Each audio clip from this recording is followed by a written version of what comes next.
قررت ان انا النهارده اعمل تحدي ما بين كاميرا موبايل سامسونج S21 الترا ضد الكاميرا السوني A7S III.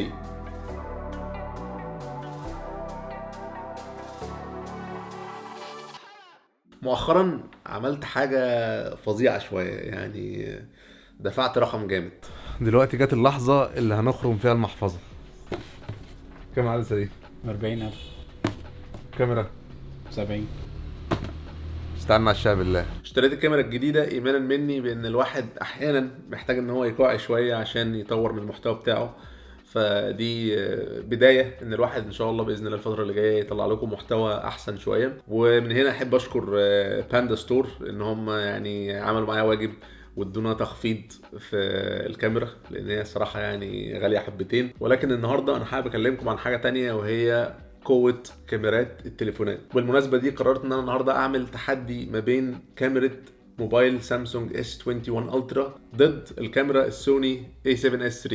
طبعا دي سعر وفي حتة تانية وحاجة تانية تماما عن التليفون، ولكن انا مؤمن ان التليفونات دلوقتي تطورت جدا وكاميرات التليفونات تطورت قوي لدرجة ان هي تقدر، مش هقول لك ان هي تغلب الكاميرات، ولكن انها تقدر تنافس الكاميرات الاحترافيه وبقوه. تليفون زي اللي معانا النهارده سامسونج S21 الترا من التليفونات اللي مؤخرا سامسونج اهتمت جدا جدا بالكاميرات، في كميه عضلات وامكانيات في الكاميرا تخليك في بعض الاحيان ما تحتاجش ان انت اصلا تستخدم كاميرا. فخلينا النهارده نبدا المقارنه ونشوف الاتنين ضد بعض في يوم مشمس زي النهارده كده هيعملوا ايه. حابب اقول ان النهارده كل المقارنات اللي هعملها هتبقى ما بين الموبايل والكاميرا في الاوتو سيتنجز، يعني هما الاتنين بيتصرفوا بنفسهم. يعني انا ما بلعبش في اي حاجه في التليفون ولا في الكاميرا، انا بشغل الكاميرا على وضع الاوتو واشغل التليفون على وضع الاوتو، وهما الاتنين بيصوروا وبنشوف الفرق.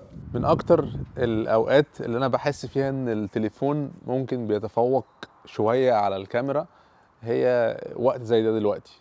الشمس جاية من هنا، فانا المفروض ان انا في الكاميرا دلوقتي محروق بمعنى اصح، ملسوع شويه في الصوره، وهتلاقي ان السما ورايا مش ظاهره، على عكس تماما التليفون هتلاقي ان انا ما زلت محروق، ولكن مش محروق زي الكاميرا.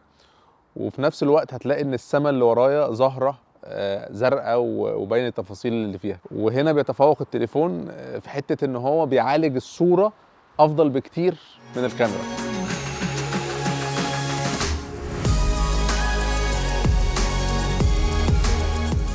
من الحاجات اللي بتميز سامسونج S21 الترا وبتخليه يتفوق على الكاميرا الاحترافيه هو وجود 4 عدسات في الكاميرا. 4 عدسات في الكاميرا.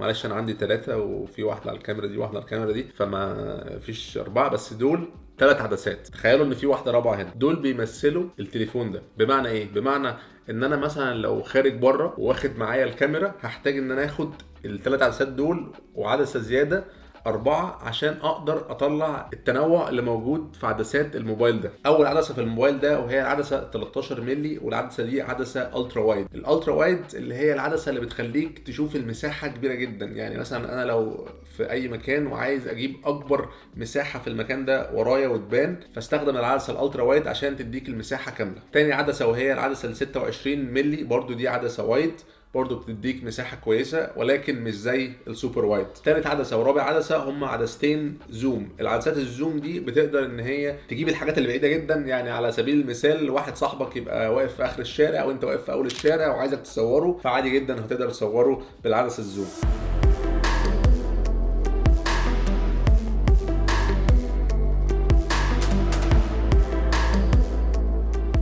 في الحقيقه فكره الثبات اللي بقت موجوده دلوقتي في الموبايلات، موبايل زي الاس 21، فكره ان انت بتصور بالموبايل اكنك معاك جيمبل، في اوبشن الاستابيليتي اللي تقدر تشغله، بقى الموضوع قوي. يعني كل فتره بيبقى اجمد من الاول. اغلبيه اللي بيشتري تليفونات عشان الصور، عشان يصور صور الانستجرام او صور عائليه او صور احترافيه عن طريق الموبايل. ففكره الفيديو ممكن ما تكونش عند الناس كلها او مش كل الناس مهتميه بالفيديو، وده اللي خلاني النهارده اخرج واخد التليفون ده والكاميرا دي في تجربه فريده من نوعها، ان احنا نجرب الاتنين في التصوير الفوتوغرافي. فقررت ان انا اجيب مصور محترف واديله التليفون واديله الكاميرا واقول له صور نفس الصور بحيث ان احنا نشوف الفرق ما بينهم.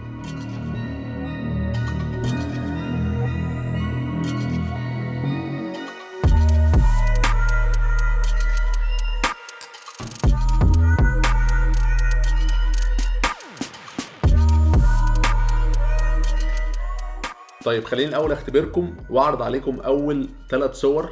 هوريكم الصور بتاعت الكاميرا والصور بتاعت الموبايل، هديكم 10 ثواني تشوفوا فيهم الصور وتختاروا الموبايل وتختاروا فيهم الكاميرا، وهقول لكم بعد كده انهي واحده فيهم الكاميرا وانهي واحده فيهم الموبايل.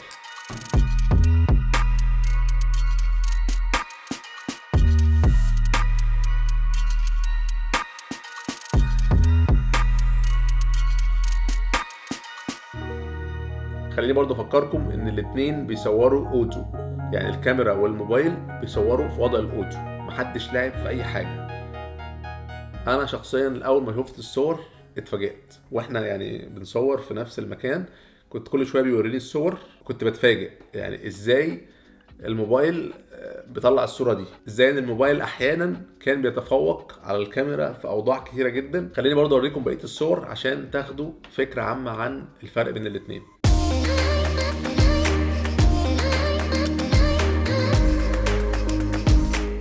الراجل الجميل ده وافق ان هو يبقى الموديل بتاعنا.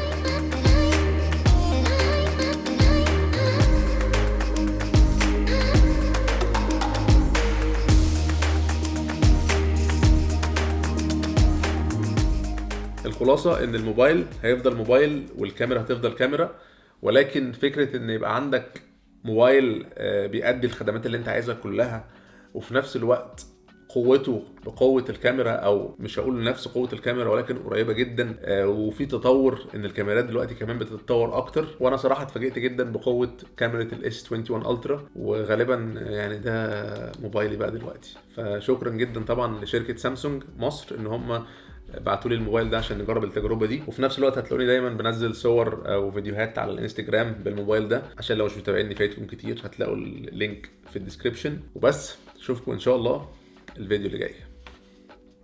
لا استنوا، صحيح في حاجه مهمه جدا جدا جدا. بعد الفيديو ده نازل مصر اجازه لمده 10 ايام، فغالبا يعني هيبقى في فيديوهين من مصر وبعد كده نرجع تاني انجلترا، اجازه بقى عائليه وكده، واخد الاولاد وبتاع ونازلين. وبس اشوفكم ان شاء الله الفيديو اللي جاي. السلام عليكم.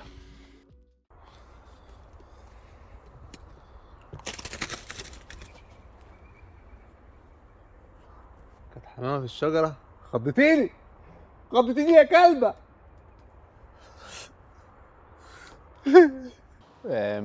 تارا تارا تارا تيرارارارارارارارا تيرارا